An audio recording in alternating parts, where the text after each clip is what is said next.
Shalom, shalom, queridos amigos. Bienvenidos un día más a Israel a Diario. Hoy es jueves 11 de septiembre, 18 del mes de Elul en el calendario hebreo.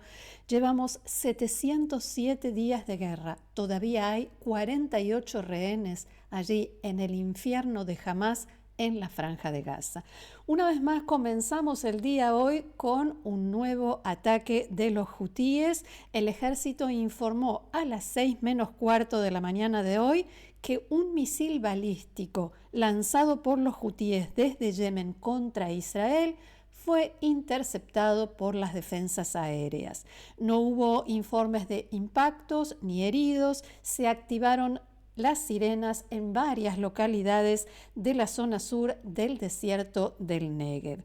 El ataque se produjo unas horas después de que las fuerzas de defensa de Israel llevaran a cabo una ofensiva contra objetivos de los hutíes en Yemen en respuesta justamente al disparo constante de misiles y el lanzamiento de drones por parte de este grupo que, como sabemos, tiene respaldo y financiación de Irán. Desde el 18 de marzo pasado, cuando las fuerzas de defensa de Israel reanudaron la ofensiva contra Hamás en la Franja de Gaza, los hutíes lanzaron 82 misiles balísticos y al menos 35 drones contra Israel. Y este disparo, como decía, se produce después de esta ofensiva que vemos allí contra objetivos de los hutíes en Yemen. Esta vez los ataques de la Fuerza Aérea Israelí se centraron en depósitos de armas, depósitos de combustible y campamentos militares.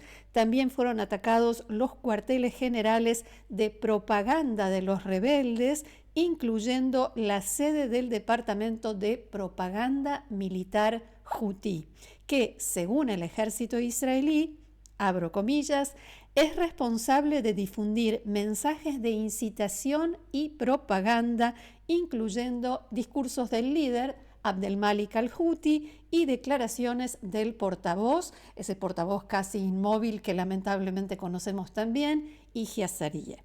Durante la guerra, esa sede lideró las actividades de propaganda y terror psicológico del régimen terrorista, dice el comunicado del ejército israelí. A las 9 de la noche de ayer, el Ministerio de Salud Hutí anunció que 35 personas perdieron la vida y 130 resultaron heridas en ataques en Saná y en el distrito de Al-Jaf. Las fuerzas de defensa de Israel indicaron en un comunicado que esta ofensiva se llevó a cabo en respuesta a los ataques liderados por el régimen Hutí, y el diario libanés Al-Akhbar, citando una fuente bien informada sobre este tema, una fuente militar, reportó esta mañana que el ataque israelí de ayer en Saná provocará o podría provocar un cambio de táctica en las fuerzas hutíes en Yemen. ¿Cómo es esto? Según la fuente, los hutíes podrían atacar objetivos israelíes en varias ciudades al mismo tiempo, intentando así bloquear los sistemas de defensa de Israel. Vamos a comenzar ahora nuestra recorrida por los diarios y otros medios en Israel y en la región. Empezamos con Yediot Aharonot, que abre su edición de hoy con la imagen de la residencia en Doha, donde se encontraban los líderes de Hamás y que Israel atacó el martes. El diario encabeza la portada con la estimación: los líderes de Hamás no fueron eliminados en Doha, y el titular es Onda expansiva. La bajada dice: la declaración de Netanyahu, que insinuó que habrá una nueva operación en Doha, llevó a los cataríes a subir el tono de las amenazas contra Israel. El primer ministro de Qatar dijo que Netanyahu mató la esperanza para los rehenes. También dijo que Israel es un estado terrorista. Vamos a detallar todo esto que adelantaba la bajada del diario y a poner en contexto la información. Tomorrow is September 11th. We remember September 11th. El primer ministro Netanyahu respondió anoche a las críticas internacionales por el ataque de Israel contra los líderes de Hamas en Qatar. Recordó el aniversario precisamente hoy de los ataques del terrorismo islamista de Al-Qaeda contra Estados Unidos el 11 de septiembre hace 24 años y los comparó con la masacre del 7 de octubre en Israel. Netanyahu dijo que Israel recuerda el 7 de octubre cuando los terroristas islamistas cometieron la peor barbarie contra el pueblo judío desde la Shoah y cuestionó qué hizo Estados Unidos después del 11 de septiembre. Prometió perseguir a los terroristas que cometieron ese atroz crimen donde quiera que estuvieran. Y también aprobó, 2 semanas después, una resolución en el Consejo de Seguridad de la ONU que establecía que los gobiernos no pueden dar refugio a terroristas. Israel, dijo Netanyahu, siguió este mismo enfoque y acusó a Qatar de albergar a terroristas, financiar a Hamas y dar mansiones a sus líderes. Abro comillas, nosotros hicimos exactamente lo mismo que hizo Estados Unidos cuando persiguió a los terroristas de Al-Qaeda en Afganistán y después fueron y mataron a Osama Bin Laden en Pakistán. Netanyahu agregó que los mismos países que aplaudieron a Estados Unidos por matar a Bin Laden deberían avergonzarse ahora por condenar a Israel por este ataque en Doha. Lejos de calmar los ánimos, después comenzó el intercambio de amenazas. El primer ministro Netanyahu dijo en inglés, para que quede claro y sin lugar a dudas, le digo a Qatar y les digo a todos los países que dan refugio a terroristas, expúlsenlos o llévenlos ante la justicia, porque si ustedes no lo hacen, lo haremos nosotros.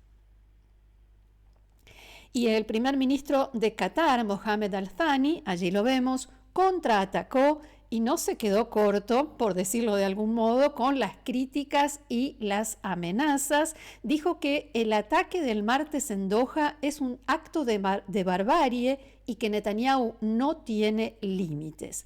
En declaraciones a la cadena estadounidense CNN, el primer ministro qatarí dijo que Netanyahu está llevando a toda la región al caos y lo acusó de que sistemáticamente intentó boicotear todo intento de lograr paz y estabilidad y toda posibilidad de recibir a sus propios rehenes. Lo vimos en muchas ocasiones a lo largo de las conversaciones, dijo. También agregó que Netanyahu es plenamente consciente de que los líderes de Hamas estaban instalados allí en Qatar debido a la mediación y a que eso sirvió a Israel durante años para transmitir mensajes relacionados con la Franja de Gaza. El primer ministro agregó también y contó que el emir de Qatar, Tamam bin Hamad Al Thani, llamó por teléfono al presidente de Estados Unidos, Donald Trump, después del ataque israelí y que Trump le dijo claramente, esto es inaceptable. El presidente estadounidense enfatizó que él no estaba de acuerdo con lo que había hecho Israel y que no lo supo de antemano. En el momento en que se enteró, dijo, pidió a su gente que le avisara a Qatar, pidió a su gente que nos avisara, dijo el primer ministro qatarí, pero lamentablemente la información nos llegó demasiado tarde. Al mismo tiempo, Qatar anunció que seguirá mediando para lograr un acuerdo entre Israel y Hamas, aunque la mayoría de los analistas creen que en los próximos días, lamentablemente, habrá por lo menos un descenso en el ritmo de los intentos y los esfuerzos de Qatar. Y que el primer ministro de Qatar contó que ese mismo día, el martes, el día del ataque, por la mañana, él había estado reunido con familiares de rehenes israelíes que le dijeron que la única esperanza que les queda es la mediación de Qatar. Después, el primer ministro qatarí pasó a las amenazas, habló de una respuesta conjunta de la región que supuestamente están evaluando y preparando, e incluso sugirió que este ataque israelí podría afectar el futuro de los acuerdos de Abraham. Nosotros no les decimos a los países lo que tienen que hacer, pero Emiratos Árabes Unidos, por ejemplo, nos apoya plenamente, dejó caer así el primer ministro de Qatar. Al mismo tiempo, el diario libanés Al-Akhbar, citando sus fuentes, informa hoy que El Cairo ha dejado claro a los estadounidenses que cualquier intento de atacar a funcionarios de Hamás en Egipto, o sea, similar a la acción de Israel en Qatar, pero cuando los representantes de Hamás se encuentran en Egipto, abro comillas, tendría consecuencias devastadoras. A propósito de las conversaciones, muchas y variadas, que hubo entre distintos líderes a partir del ataque israelí el martes, después de lo sucedido, el diario estadounidense The Wall Street Journal informó en las últimas horas, también citando a altos funcionarios del gobierno, que el presidente de Estados Unidos, Donald Trump, le dijo al primer ministro Netanyahu que su decisión de atacar a Hamás dentro de Qatar no fue prudente. Trump hizo estos comentarios durante lo que el diario describe como una acalorada llamada telefónica el martes y detalló que al presidente estadounidense le molestó enterarse a través del ejército de Estados Unidos en lugar de directamente a través de o por parte de Israel. Según este periódico, Netanyahu respondió que tenía un breve margen de maniobra para lanzar el ataque contra la cúpula de Hamás y que decidió aprovecharlo. Siempre según este informe, después hubo otra conversación telefónica entre Trump y Netanyahu y esta fue cordial. Trump le preguntó a Netanyahu si el ataque había tenido éxito y, según el Journal, en ese momento el primer ministro le dijo que todavía no se sabía, no estaba claro. El informe también cita a un alto funcionario de la administración que afirma que Trump está cada vez más molesto y frustrado textualmente con Netanyahu porque considera que el primer ministro toma medidas unilaterales que lo acorralan y que entran en conflicto con sus objetivos en Medio Oriente. Y allí vemos el sitio web del diario saudí Sharq al-Awsat, cuyo titular hoy cita fuentes que dicen que los líderes de Hamás resultaron heridos y varios en estado crítico, o al menos uno, y en las fuerzas de seguridad israelíes evalúan que en el mejor de los casos el logro que produjo este ataque fue parcial. Fuentes citadas por Sharq al-Awsat dijeron que la razón por la que el ataque no logró eliminar a ninguno de sus objetivos fue que Israel se basó principalmente en la geolocalización de los teléfonos celulares para determinar la ubicación de los líderes de Hamás, sin saber que ellos no llevan sus teléfonos a ese tipo de reuniones o sin tenerlo en cuenta, y en cambio los dejan en sus oficinas o con sus asesores. También hubo una versión que decía que habían ido a otro lugar de la residencia a rezar y por eso no tenían los teléfonos celulares. Galei Tzahal, la radio del ejército de Israel, informó esta mañana que las bombas que se utilizaron eran demasiado pequeñas y por eso provocaron solo un daño parcial a la residencia donde estaban los líderes de Hamás, una construcción de 2 pisos con 6 habitaciones.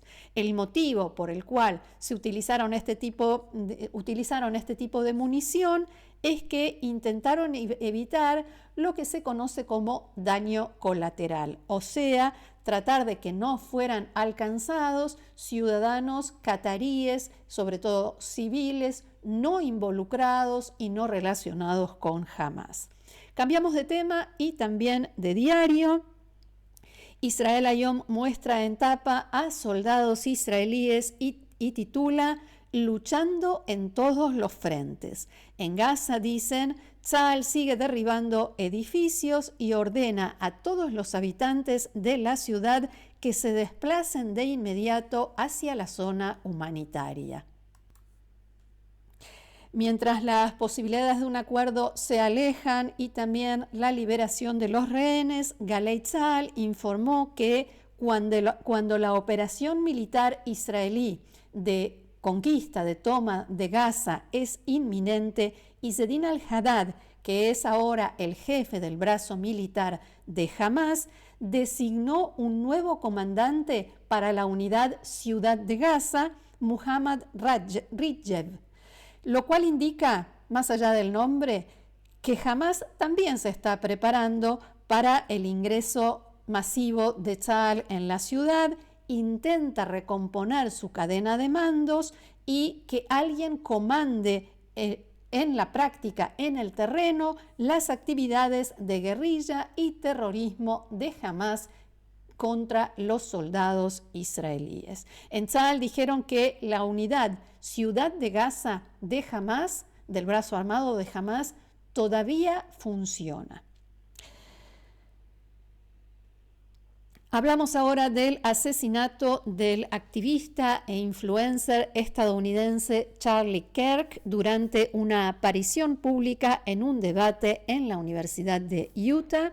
Kirk recibió un solo disparo de un francotirador, al parecer muy bien entrenado.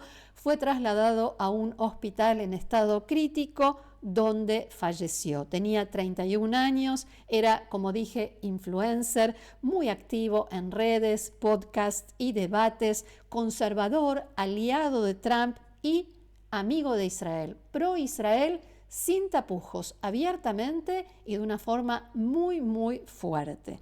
El presidente estadounidense Trump culpó a la izquierda radical, en sus palabras, de este asesinato y ordenó que las banderas del país permanezcan a media asta hasta el domingo. El primer ministro Netanyahu también envió un mensaje de condolencias y dijo que Kirk, abro comillas otra vez, era un amigo verdadero de Israel. Hemos perdido a un maravilloso ser humano. Su valiente fe en la libertad de expresión dejará huella. Fin de la cita. La oficina del primer ministro Netanyahu y el Mossad informaron que Elizabeth Zurkov llegó a Israel anoche. Hablamos de la académica ruso-israelí secuestrada en Irak por la milicia pro-iraní Kataeb Hezbollah hace casi 2 años y medio y liberada también el martes. Zurkov fue trasladada a Chipre después de su liberación desde la Embajada de Estados Unidos en Bagdad a Chipre y desde allí a Israel, donde llegó a las 10 de la noche de ayer. Después fue llevada al Hospital Sheva en Tel HaShomer, donde hoy es sometida a una serie de pruebas y exámenes médicos, tanto físicos como psicológicos, siguiendo un protocolo similar al que se utiliza ya establecido con rehenes liberados, en este caso de Irak y en los otros casos de la Franja de Gaza. Mientras tanto, el periódico saudí Asharq al-Awsat otra vez informó que Zurkov fue liberada a cambio del hijo de un alto mando de esa milicia, Kataeb Hezbollah, que había participado en un ataque contra el Ministerio de Agricultura iraquí en junio y fue arrestado por las autoridades iraquíes y ahora habría sido liberado a cambio de Zurkov. Una fuente estadounidense citada por el diario The Wall Street Journal dijo que Elizabeth Zurkov apareció de repente, por sorpresa, junto a la Embajada de Estados Unidos en Bagdad y que el primer ministro de Irak, Mohammad Shia al-Sudani, le comunicó a Donald Trump que la liberación era un obsequio para él. En tanto, el periódico libanés Al-Akhbar, afiliado a la organización chiita libanesa Hezbollah, citó a otra fuente que afirmó que hubo un acuerdo de liberación y que este incluía garantías de que Irak no sería objetivo de ataques de Estados Unidos ni de Israel. Bagdad, dice este diario, teme ataques israelíes y la ofensiva en Qatar contra la cúpula de Hamás justo el día de la liberación de Zhukov fue la principal motivación, dice el diario, para acelerar el cierre de la historia, especialmente, según este periódico Al-Akhbar, debido a que existían informes de que Israel tenía 26 objetivos dentro de Irak que podrían ser atacados si Elizabeth Zhukov no era liberada. Hasta aquí nuestro encuentro de hoy. Muchísimas gracias por haberlo compartido con nosotros una vez más. Los invito, como siempre, a seguirnos en el canal, a difundirlo, a suscribirse. Ya hemos pasado los 18.000 suscriptores y también a formar parte del grupo de amigos de Israel a Diario, haciendo clic debajo de este video donde dice unirse. Y aprovecho para agradecerles a todos los que ya lo hicieron y a todos los que nos acompañan cada día. Gracias nuevamente, que tengamos buenas noticias. Shabbat Shalom.